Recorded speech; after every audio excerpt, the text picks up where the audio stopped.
बिस्मिल्लाहिर्रहमानिर्रहीम। Welcome to conceptual nursing academy.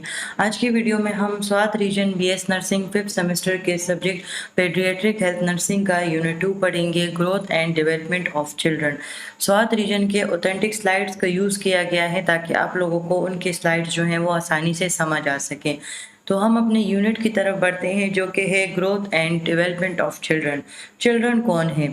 जो पिछले यूनिट में हमने पढ़े थे कि हर वो पर्सन जो कि जिनके लिए क्राइटेरिया सेट है कि वो अंडर 18 एज के होंगे तो वो चिल्ड्रन कहलाएंगे। 0 से 18 रेंज तक जितने भी पर्सन बीच में आते हैं तो वो तमाम चिल्ड्रन कहलाते हैं। अब इस यूनिट में हम बेसिकली जब हमारे पास एक बच्चा पैदा होता है उस वक्त से लेकर जब वो बच्चा 18 साल तक पहुंचता है तो वो अपनी लाइफ के डिफरेंट स्टेजेस से होते हुए गुजरता है।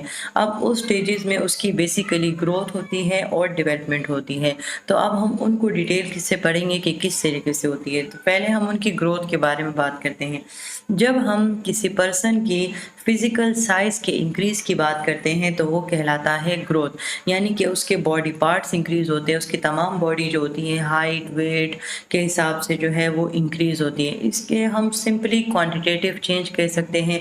हर वो चेंज जिसको हम मेजर कर सकते हैं किलोग्राम में, पाउंड्स में, वेट आ गया, हाइट को हम मीटर्स में, इंचेस वगैरह इस तरह में हम जो है वो उसको मेजर कर सकते हैं। यानी कि जब 1 साल का बच्चा होता है उसके बाद वो 2 साल का होता है और बड़ा हो जाता है, 3 साल का होता है तो मज़ीद बड़ा होता है, 4 साल का, 5 साल का, तो ये मज़ीद जो है वो बच्चा अपने हाइट वेट सब लिहाज से जो है ना वो फिज़िकली इंक्रीज़ होता है।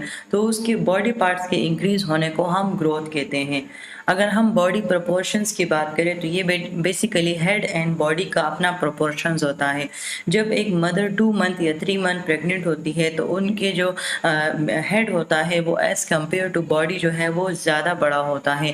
फिर जैसे जैसे वो बर्थ ले लेता है उसके बाद 2 साल, 6 साल या 25 साल, तो यहाँ तक जब जितना वो अडल्ट एज में जाता है तो उसके जो हेड होता है और बॉडी प्रोपोर्शन वो बिल्कुल जो है बराबर हो जाते हैं, यानी कि बिल्कुल इक्वल प्रोपोर्शंस में जो है वो हो जाते हैं, कोई भी मिस प्रोपोर्शन नहीं होता।